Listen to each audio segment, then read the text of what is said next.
Okay, mayong hapon sa tanan. Mayong hapon DJ Ronel. So, ari kita subong para buligan si DJ Ronel para sa pag-set up sa iyang virtual DJ para makakonect siya sa internet. So, kaya ang problema ni DJ Ronel kaya hindi siya kakonect sa internet. Sa imon mo DJ Ronel, makadto ka lang sa may ma-open ka sang virtual DJ icon. Then mo sini makita mo man siya pinaka-basic nga virtual DJ nga skin. So, makadto ta sa may record.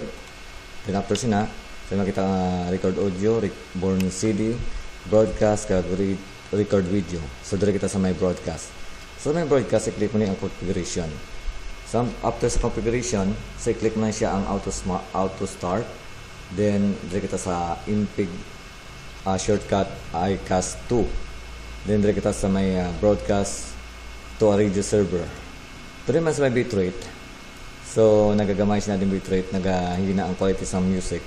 Pero ang bintayan naman galing nga kung mga mahina lang mga signal, pwede mabatian sa imong mga listeners. Pero siyempre ang quality mas manami iya mga taas ang iyang bitrate.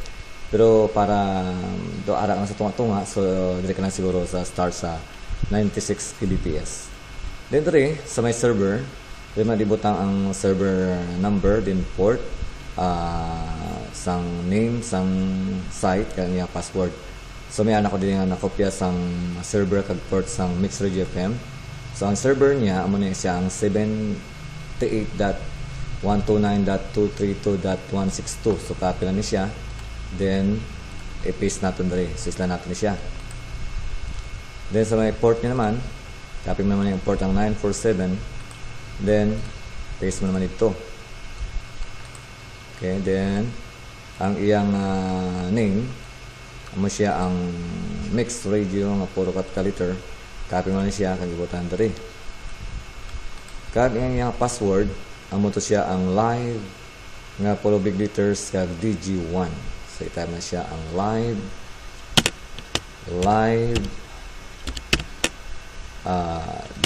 DG1.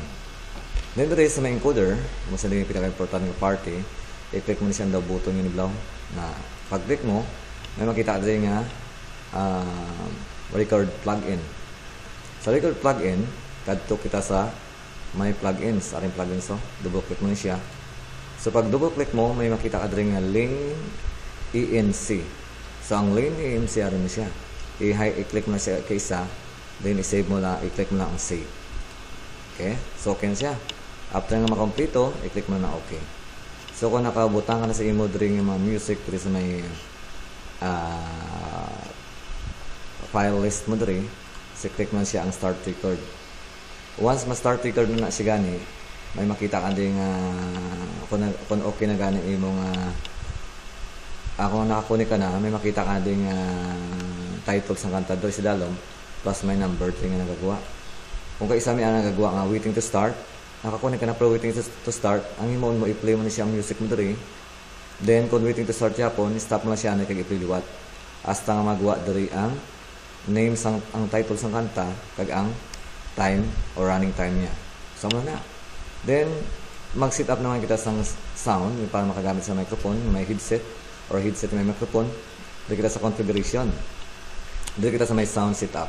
So, i-click mo yung sound setup. Then, direct kita kadto sa i-click mo siya ang microphone. Okay? Pag-click mo ang microphone, i-click mo na siya apply. But be sure nga before mo na siya ma-click ang apply, sa may kilid, diba sa imong laptop, may doon na connector sa audio ka microphone, i-click mo na siya na daan. Kaya karon kung i-click mo na siya or apply mo siya ng pambutang, ma-automatic capture na sa microphone sa laptop, so ma-feedback mo siya. So, kung nabutang mo siya, so click ka ng apply. Then, pabayaan mo sila yun. Then after sina, pag okay, apply okay, ready ka na sina para magamit microphone.